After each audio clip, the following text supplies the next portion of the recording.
성경 본문부터 제가 읽어드리겠습니다. 마가복음 8장 30절. 이에 자기의 일을 아무에게도 말하지 말라 경고하시고. 아멘. 아멘. 이 말씀으로 잠깐 설교를 하겠습니다. 올해는 비가 굉장히 많이 왔습니다. 교인들이 교회 건물이 오래되다 보니까 교회 때문에 많이 염려하고 걱정하고 있는 것을 제가 잘 알고 있습니다. 교회는 전반적으로 큰 피해가 없습니다. 저는 지금 비산 근무 중입니다. 온통 교회에 물난리가 날까 많이 신경을 쓰고 있고, 어제는 지하실이 조금 물이 한 번 넘쳤어요, 그저께. 그래서 어제는 지하실을 제가 한 말을 갖고 부분을 좀 부시고 문제를 해결하기 위해서 어제는 조금 공사를 했고, 교회 예배당은 벽을 타고 물이 들어와요. 벽을 타고 들어오는 물은 어떻게 고칠 방법이 아직은 없어요. 전체적으로 전반적으로 교회를 수리해야 되는데 그것은 아직은 아닌 것 같고, 그래서 오늘 새벽에도 제가 일찍 내려와서 물 다 짜내고 닦아내고, 그래서 우리가 쾌적하게 예배를 드릴 수가 있습니다. 저는 그래요. 목사가 앞장서서 좀 수고하고 애쓰고 내가 신경을 많이 쓰면 우리 교인들 전부가 편안하지 않나. 그래서 교인들이 저를 신뢰하고 저 또한 교인들에게 편안함을 최대한 주기 위해서 이렇게 비상시에는 나름 최선을 다해 노력을 하고 있습니다. 우리 교인들도 수고가 많지요. 주일날도 와서 예배드리며 수고하지만 또 매주일 와서 교회 청소하고 돌보고 관리하시는 분들도 여러 성도들이 있습니다. 저 또한 앞장서서 교회를 잘 관리하는 것이 제 임무고 사명임으로 알고 모든 교인들을 편안하게 해주는 것이 제 임무이기 때문에 나의 수고는 수고로 생각하지 않고 당연한 것으로 생각하고, 교인들은 목사의 마음을 알고 모든 일에 함께 협력해서 하나님께 영광이 되었으면 합니다. 아멘. 그리고 오늘 새벽에 오신 분들에게는 마가복음 요거 9장에서 16장까지 어저께 저녁 늦게까지 제가 만든 겁니다. 테이프도 없고, 그 다음에 이 호치케스 스테이플 요게 제가 갖고 있는 거는 100장까지는 찍을 수 있어요. 제가 지난번에 200장까지 찍을 수 있는 거를 사놨는데 스테이플이 없어서, 어제는 또 비가 옥수같이 오는데 저녁 늦게 스테이플 사다가 또 안전하게 찍어서 또 이것을 책으로 만든 것은 제가 늘 말하지만 코로나가 준 선물이다. 신약성경 27권 중에서 21권을 책으로 이렇게 만들었어요. 그래서 여러분들이 새벽 예배 시간마다 이 책을 잘 보시면서 또 메모도 하시면서 은혜 받으시기를 바랍니다. 예수님께서 제자들과 함께 길을 걸으셨다. 저는 지금 3일째 이야기를 하고 있습니다. 예수님께서 제자들과 함께 길을 걸어가시는 그 모습이 상상을 해보니까 너무 아름답고 너무 좋은 거예요. 선생님과 제자들이 함께 길을 걸어가면서 대화를 나누셨다. 참 예수님은 보통 분이 아니시잖아요. 예수님은 하나님이시고 예수님은 메시아이시고 정말 예수님은 하나님의 아들로서 신성과 인성을 가지고 계신 만왕의 왕이신 주님께서 제자들과 함께 길을 걸으면서 대화를 나누십니다. 우리의 삶도 주님과 함께 길을 걸어가며 주님과 대화를 나눌 수 있는 친밀감이 있는 우리 성도들의 삶이 되시기를 바랍니다. 예수님께서 길을 걸어가면서 제자들에게 첫 번째 질문이 뭡니까? 사람들이 나를 누구라고 하느냐? 그러자 제자들이 예수님을 세례 요한이라고 그럽니다. 예수님을 엘리야라 그럽니다. 예레미야라 그럽니다. 선지자 중에 하나라고 합니다. 3년 동안 예수님을 지켜봤던 유대 백성들의 정의는 예수님을 메시아로 알지 못했습니다. 그저 선지자로 자기들의 필요한 것을 채워주시는 그러한 선지자 중에 하나로 이렇게 백성들은 생각을 했어요. 주님께서 두 번째 제자들에게 질문합니다. 너희는 나를 누구라고 하느냐? 주님과 함께 3년 동안 등고등락하고 주님의 말씀을 듣고 배우고 주님과 함께 먹고 자고 했던 예수님에게 가장 가까운 예수님의 제자들에게 너희는 나를 누구라 하느냐? 이렇게 물으셨을 때 베드로가 주님께 바로 말을 했습니다. 마가복음 8장 29절에 주는 그리스도시니라. 누가복음 9장 20절에 보면 하나님의 그리스도이시리다. 마태복음 16장 16절에 보면 주는 그리스도시요 살아계신 하나님의 아들입니다. 이렇게 베드로의 이 고백, 예수님께서 베드로의 신앙 고백을 들으시고 굉장히 흡족하게 생각하셨습니다.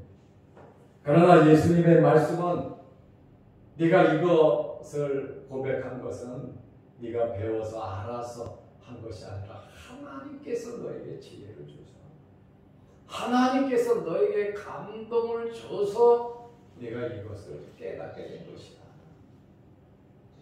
우리가 세상 속에서 살아가고 있지만 하나님의 감동이 여러분들에게 있으시기를 바랍니다.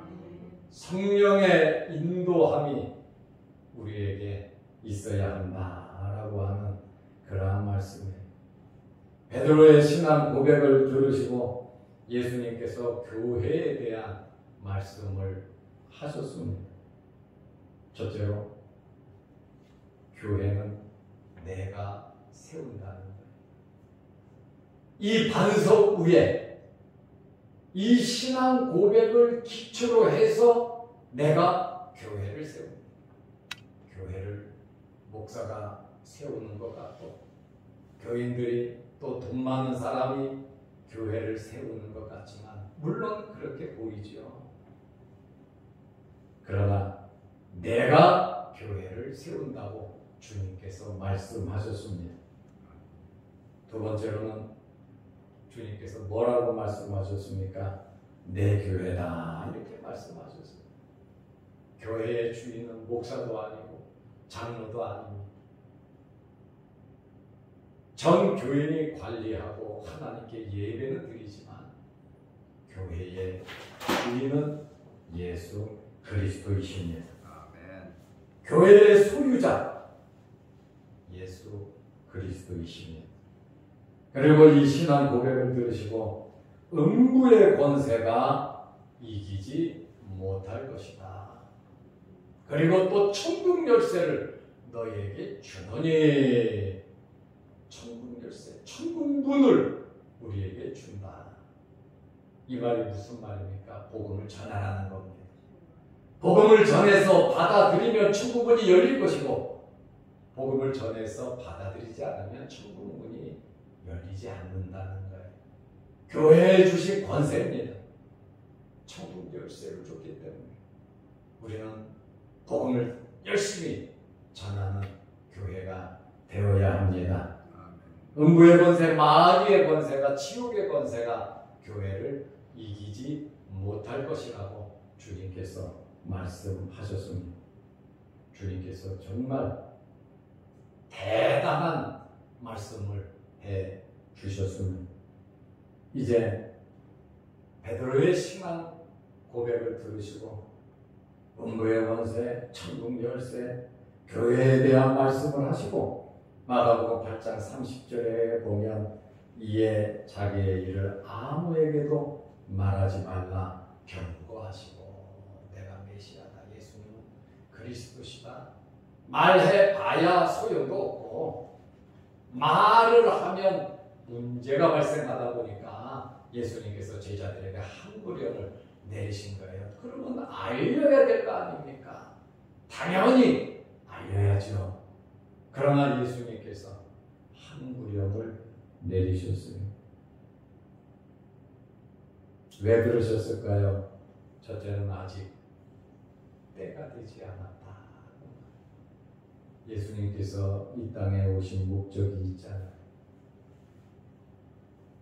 십자가를 지시고 속죄의 사역을 감당하고 그 이 땅에 오신 목적을 위하여 예루살렘에 들어가셔야 하는데, 예루살렘에도 들어가기 전에 일을 당하면 안 되잖아요. 오신 목적을 이루어야 되잖아요. 당시 사람들은 제자들의 말처럼 예수님을 메시아로 알지 않았어요. 호산나 다윗의 자손, 입술로는 주장하지만 예루살렘에 모여서 종려나무 가지를 깔고 종려나무를 흔들며 호산나 다윗의 자손이요 외쳤던 그 사람들이 예수님을 잡아 죽이는데 전부 다 선동자들이 되고 말았잖아요. 자기들의 목적, 자기의 뜻대로 이루어지지 않으니까 예수님을 잡아 죽이잖아요. 아직 십자가에 달릴 때가 되지 않았고, 이 소문이 난다고 할 것 같으면, 그렇지 않아도 예수님을 정치적인 메시아로 알고 있고 오병이어의 기적을 베풀고 나니까 사람들이 예수님을 강제로 왕으로 삼으려고 했잖아요. 첫째는 로마로부터 해방을 시키고, 둘째로는 먹을 문제, 기적을 베풀면 우리가 일 안 해도 마음껏 먹고 살고 살 수 있지 않냐. 다윗과 같은 그 태평성대를 위해서 오로지 세상적인 쾌락과 안락과 세상적인 평안, 죄 문제는 그거는 상관없고 그저 잘 먹고 잘 사는 유대인들의 생각은 전부 다 그렇게 가득 차 있었어요.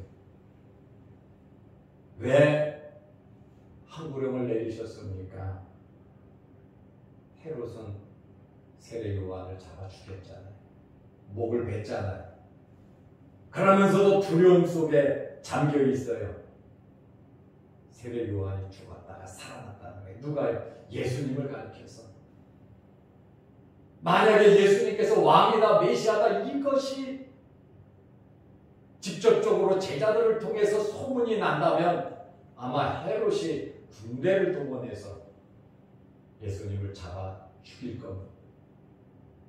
그리고 유대 종교 지도자들, 바리새인들, 사두개인들, 그리고 에셀파 3대 종파, 특별히 바리새인들, 사두개인들은 예수님을 잡아 죽이려고 얼마나 모의하고 노력을 했습니까? 이 사람들은 사내들인 공회원들입니다. 정치적으로, 종교적으로 모든 힘을 갖고 있는 종교 지도자들이에요. 종교 지도자들은 시기 질투로 예수님을 잡아 죽일 기회를 지금 찾고 있단 말이에요. 그런데 제자들이 예수님은 왕이다, 메시아다, 왕이다 이렇게 제자들이 증거하고 돌아다닌다면 종교 지도자들이 가만히 있지 않았을 겁니다. 예수님께서도 종교 지도자들 얼마나 책망했습니까? 하나님도 모르고 말씀도 모르고 정말 그들을 비참하도록 예수님께서 책망하셨거든요. 그래서 죽일 기회를 찾고 있잖아요. 이 사람들이 가만두지 않는단 말이에요. 또 로마가 이스라엘을 지배하고 있기 때문에 총독은 빌라도입니다. 로마에서 제일 신경 쓰는 게 정치범들이고 그 다음에 반란이 일어나고 밀란이 일어나는 것을 제일로 싫어하는 겁니다. 그러나 예수님 주변에는 사람들이 인사비를 이루었어요. 이 사람들이 모여가지고 반란을 일으킨다? 그러면 빌라도는 모가지가 잘라집니다. 로마 황제가 가만두지 않아요. 나라 잘못 다스렸다고. 그렇다 보니까 예수님께서 이 땅에 오신 목적을 이루시기 위해서 예루살렘을 향하여 가서 십자가에 달려 죄의 문제를 해결해야 하기 때문에 예수님께서는 제자들에게 한 구령을 내리신 거예요. 우리가 자랑하고 싶은 것도 많고 드러내놓고 싶은 것도 많이 있지만 때로는 안전을 위해서 아무리 좋아도 함구해야 할 때가 있어요. 할 말 안 할 말 구별하면서 우리는 살아야 하는 것이에요. 둘째로 예수님께서 한 구령을 내리신 것은 제자들의 욕망을 잠재우시기 위함입니다. 제자들은 영적으로 성숙하지 못했어요. 조금 지나면 예수님을 부인하고 모두 도망갈 겁니다. 이런 상태로 제자들이 나아가서 예수님은 왕이 되신다, 메시아가 되신다, 우리는 장관 정도 될 것이고, 그러니까 제자들이 누가 높으냐 서로 다투고 싸우고 막 그랬잖아요. 주님이 왕이 되시면 이렇게 군중들이 왕을 삼으려고 그러던데 주님이 왕이 되시면 누가 높으냐, 네가 높냐, 내가 높냐. 지금 이런 제자들이란 말입니다. 제자들은 예수님을 왕으로 삼는데 굉장히 적극적이었어요. 제자들이 더 적극적이었단 말입니다. 그러다 보니까 이 상태에서 무슨 복음, 무슨 말씀이 증거되겠습니까? 정치적인 욕심, 정치적인 야망이 있으면 목사하면 안 됩니다. 하나님의 말씀을 전하는 자들이 정권에 붙어서 무슨 이익을 얻으려고 하면 그거는 안 되고, 물론 대화를 나누고 협상을 하고 말씀을 전하는 일은 해야죠. 그러나 세상 정치를 목사들이 해서는 안 됩니다. 오로지 목사는 말 그대로 하나님의 백성들을 양육해야 된다라고 하는 그러한 말씀입니다. 절대로 교회에서 정치적인 이야기가 여든 야든 그러한 이야기가 나가서는 안 된다라고 하는 그러한 말씀에 제자들이 욕망으로 가득 찼단 말이에요. 그러니까 십자가를 진다니까 십자가 지지 말라 그러잖아요. 그리고 십자가를 지니까 다 도망가 버리잖아요. 이것이 바로 정치적인 야망, 욕망이 있는데 그것을 예수님께서 잠재우시기 위해서 한 구령을 내리셨는데 부활하시기 전에는 몰라요. 부활하셔도 다 숨어가지고 두려워 떨고 있잖아요. 그러나 부활하신 후에는 성령 받고 이들이 효과적으로 능력 있게 복음 전하는 것을 우리가 잘 압니다. 그래서 저는 이러한 말씀을 보니까 예수님의 제자들이 3년 동안 헛따라다닌 게 아니에요. 주님과 함께 죽지는 못했지만 3년 동안 말씀 듣고 배우고 본 것이 성령 받고 나니까 그것이 플러스 알파가 되잖아요. 효과가 있잖아요. 우리가 천천히 기도하고 하나님께 예배드리고 하나님의 말씀대로 내가 나에게 맡겨질 일에 최선을 다하다 보면은 하나님의 은혜가 임하고 말씀에 은혜가 있고 우리 믿음이 성장하고 나면 더 효과적으로 힘차게 일을 할 수 있는 겁니다. 그래서 저는 여러분들이 십자가를 지시기를 원합니다. 하나님 섬기는 일은 내가 하고 싶어서 하고 하기 싫어서 안 하는 것이 아니에요. 하나님의 일은 내가 하고 싶든지 하기 싫든지 하나님으로부터 받은 이 귀한 직분은 내가 원하는 것이 아니라 하나님의 자녀로서 하나님의 종으로서 우리는 십자가를 지면서 열심히 하나님 말씀대로 살아야 합니다. 그렇게 살아가다 보면은 때가 되니까 놀라운 역사가 일어나더라 그 말입니다.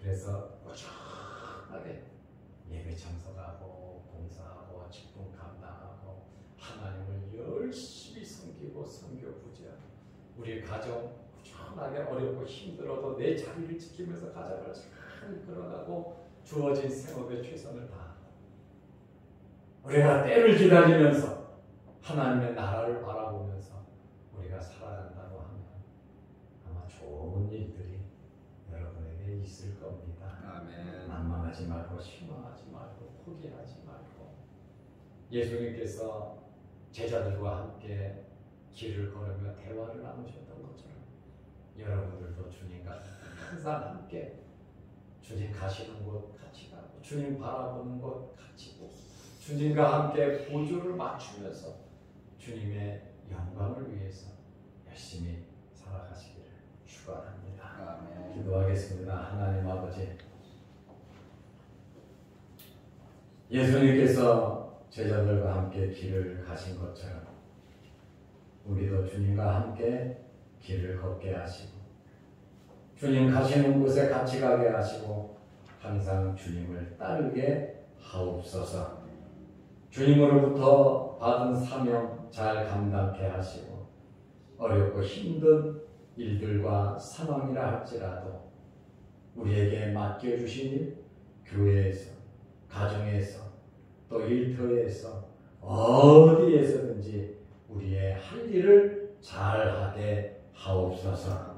주님께서는 십자가를 바라보면서 예루살렘을 향하여 한 발자국 한 발자국 나아가셨던 것처럼 우리도 주님과 함께 예루살렘으로 올라가게 하시고 주님과 함께 십자가에 달리게 하시고 주님과 함께 장사 지내게 하시고 주님과 함께 부활하게 하시고 주님과 함께 하늘의 영광을 바라보며 살아갈 수 있는 저희들 되게 하옵소서. 외롭고 힘들고 고독하고 고민이 우리에게 없게 하시고 크고 작은 어려운 질병 속에서 노임받게 하시고 경제적으로 어렵지 않게 하시고 하나님의 은혜와 때를 따라 돕는 하나님의 주신 복이 우리에게 넘치게 하여 주옵소서. 비로 인하여 많은 피해가 있고 밑에 지방에는 또한 이 뜨거운 열기로 어려운 가운데 있습니다. 하나님께서 이 나라와 민족을 지켜주시고 보호하여 주옵소서. 자양동 교회와 모든 성도들을 지켜 보호하여 주시고 오늘 이 새벽에 나와 머리 숙여 기도할 때 하늘문 열리게 하시고 응답하여 주옵소서. 또한 영상 유튜브를 보면서 함께 은혜를 나누는 성도들에게도 크신 복을 내려 주옵소서. 예수님의 이름으로 기도드리옵나이다. 아멘. 하늘에 계신 우리 아버지여, 이름이 거룩히 여김을 받으시오며 나라 임하옵시며 뜻이 하늘에서 이룬 것 같이 땅에서도 이루어지이다. 오늘날 우리에게 일용할 양식을 주옵시고 우리가 우리에게 지은 자를 사하여 준 것 같이 우리 죄를 사하여 주옵시고 우리를 시험에 들게 하지 마옵시고 다만 악에서 구하옵소서. 대개 나라와 권세와 영광이 아버지께 영원히 싸움나이다. 아멘.